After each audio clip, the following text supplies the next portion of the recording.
Good evening and salutations, my GH fans. It's really sad. Rick predicted exactly what Alexis was going to do to Molly when Rick was talking to TJ. Which, by the way, TJ is pissed. He's livid. And you know what? I can't blame him. I cannot blame him. He's angry at Christine for causing the death of that child, plan on taking away that child, and he's just having a hard time trying to manage his anger. And one of the things that Rick Smith is saying is that we got to be there for Molly because, according to him, her so-called family is not going to do that.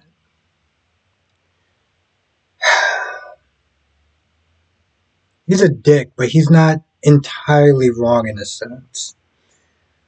So Alexis comes up with this idiotic idea, and I was going to be sarcastic about it and try to make a joke, but that's literally what it is. So she pretty much trick Molly and Christina into the same room so they can quote unquote hash things out. Now Molly pretty much says like things are still raw. It's still new. It's still fresh. They both need time to get over their anger. Instead of putting them in a room and just thinking, well, you know what? They're sisters. They'll work it out. Molly's angry at Christine. Molly is pissed off at Christina. Okay? She literally said that I was planning on taking that child when you came to her with the idea, you begged her to do it, and then you come up with some BS excuse of why you was planning on taking the child away while they're going back and forth saying, well, the tension between you and TJ, you're planning on breaking up and what? And what happens if they did break up? That wouldn't have changed anything. Okay? Molly would have still been that child's mother, and TJ still would have been the father, even if they would have broke up. So, her trying to use that as an excuse to justify changing her mind, saying that she was protecting the baby, which I don't even understand how, literally makes no sense. But Alexa's trying to force this when this is something that's going to take them both time for them to heal themselves and for them to find a way to, I don't know, they want to sit there and forgive each other. Forcing that was just idiotic. But so was throwing away the gun. That was idiotic too. For somebody who claims that they're very smart, they went to Harvard and this, that, and the third, Alexis sure do some stupid things.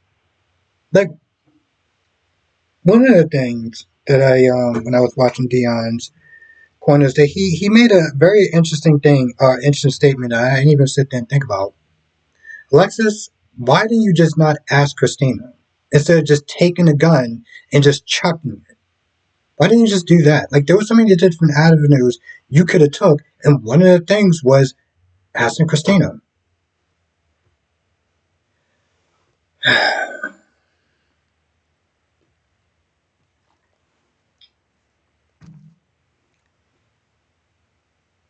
Conversation with Curtis and Portia.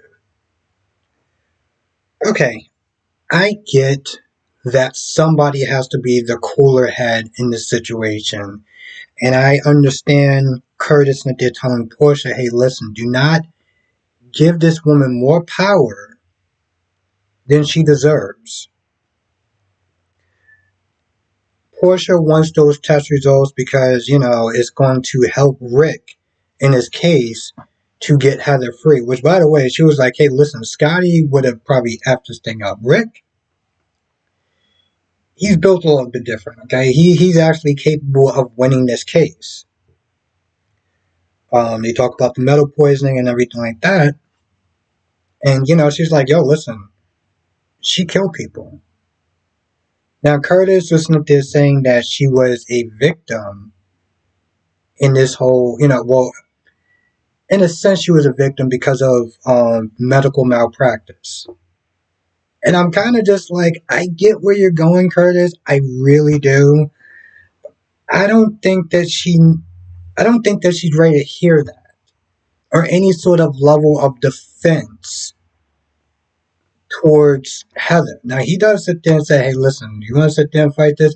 We'll fight this and everything like that." But at the end of the day, this may be out of our control, you know.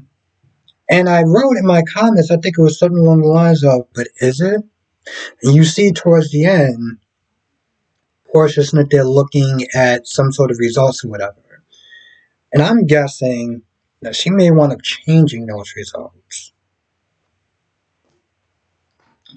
Um, Curtis does run into Rick.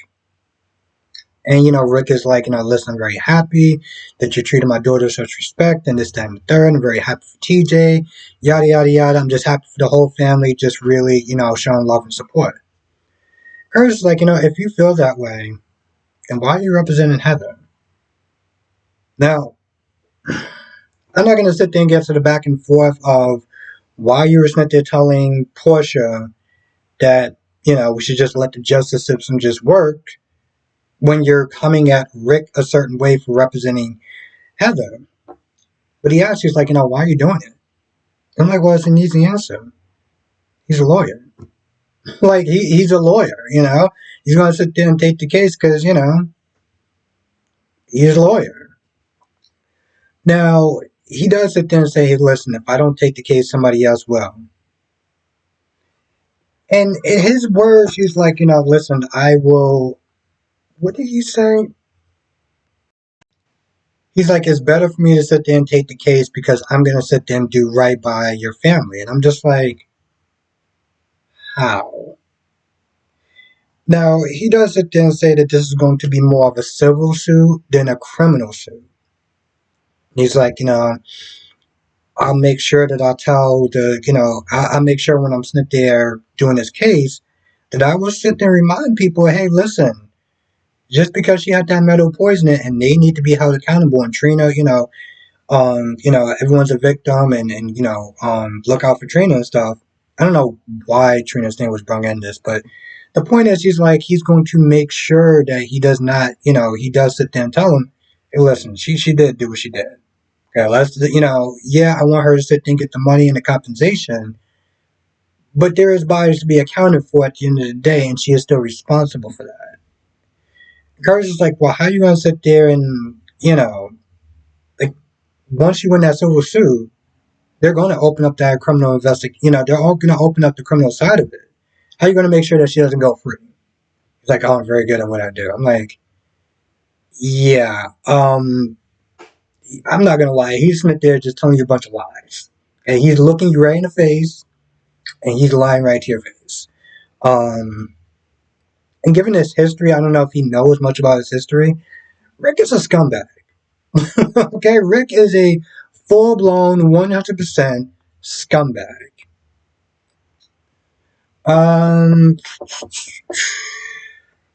So Anna's still they're searching the place or whatever, can't find anything. And at some point Diane comes in. Now Diane comes in and Michael and Christina come in because, they get to a point where Michael comes in and Michael pretty much just takes Christina away to Sonny's place. So all there. And Anna's like, listen, I want you to sit there and come down to the station with me. Jason. But Jason says no, and Diane's there, and she's able to. He's like, I'm not going anywhere. I have no interest, and plus, Diane's like, you have no reason to question him because his whereabouts are accounted for. So she drops that, which is good because she still had the gun in his pocket. Anna does ask both of those two, what happened to the missing gun. They both say they don't know. And, Diane does her thing throughout the whole process. There's one point where Sonny's like, listen, I'm glad that John is dead, and I couldn't stand him. Diane turns around, looks at him like, what the after Anna leaves, Diane pretty much is like, yo, can you just like keep your mouth shut moving forward? Sonny makes a joke like, oh, I thought you wanted a challenge. I'm like, no, she wants you to shut up so this way she can, keep her wins very high. Like, so she leaves, and Christina tells Sonny about the gun, saying that Alexis, disposed of it. And long story short, um, as Molly's about to leave, Dex and Chase come over there to question Alexis. They were talking at the station about the gun and everything, and what Rick and Liz saw. Because Rick, the scumbag that he is, was the one that actually outed Alexis to the police. So now they got questions for her. So Lucky keeps winning and stuff, and the guy, I guess, gets called to do something, or he sends it to saying like he's very close to finding whatever it is that he's finding. I guess diamonds or something like that. So Holly comes in, right, and Lucky's like, "Yo, listen, I need you to sit there and try to find some keys so you can get me out of here because I can't keep this up. Eventually, I'm going to lose." Um, he does tell Holly why she's leaving. Holly's just, she's in the first course. She's like, well, yeah, I'm just really close and stuff like that. And the minute that she hears diamonds, they might have found diamonds or whatever, that's all that's on her brain. And she's like, listen, I'll give you a cut or whatever. And he's like, I don't need a cut. I need to live at this point. You need to find a way to get those keys to get me up out of here. And if you want to go, I'll go with you, whatever. I mean, you can come with me. But, Holly wants what Holly wants, which is money and pretty much the hell with the safety. So she's just like, yo, listen, just keep winning, just keep being entertaining, and, you know, we'll work something out. So I'm like, damn, okay. Now, back at Port Charles, this guy comes in, he's about to, um, give some sort of poison to, Isaiah. Jordan comes in and sees this, like, yo, listen, what are you doing? I need to see your ID or whatever. And the guy, like, pushes her on the floor, runs out. Jordan is able to sit there and catch up to him. And this is the part where it's just like, okay, I get it. This is a soap opera. I don't expect a lot of realism, right? There's one point where she catches up to him. And they're struggling back and forth. And he gets to a point where she's holding him. And I'm just like, you look at the size of her. You look at the size of him. There is no way that this man should not be struggling to break free from Jordan. Okay? I expected Jordan to be down a couple of flights of stairs at this point. But somehow she's able to sit there and hold him into, the other guards or whatever come in and, they're able to sit there and like, take him and stuff. I'm just like, okay, sure. Let's just just like, okay, whatever.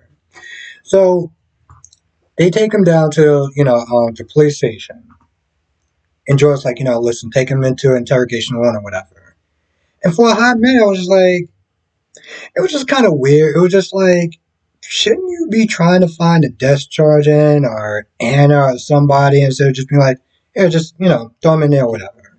It's like the way she was sitting there giving those officers, orders and stuff like that. I was like, you do realize you're not the commissioner, right? And Anna turns around and she sees that, but, she doesn't say anything or anything like that. I'm pretty sure she was probably thinking like, do you have my job or something? But, she talks about, um, the guy or whatever, and, there may be more people that's going to be going after that guy. I mean, going after Isaiah, which they still don't know who he is. Now, Liz is sitting up there looking over him, and he wakes up and he says, Lucky. Why did he just sit there and say Lucky out of all things? I have no idea. I mean, you saw in the previews, they're going to sit there and ask, but yeah, I think that's pretty much about it. But, like, just kind of circling back to, this argument that's going on between Christina and Molly. And I've seen people in my comment section saying that they're Team Molly. Most people are Team Molly. Some people are Team Christina. And it's like, I don't do teams. I really don't.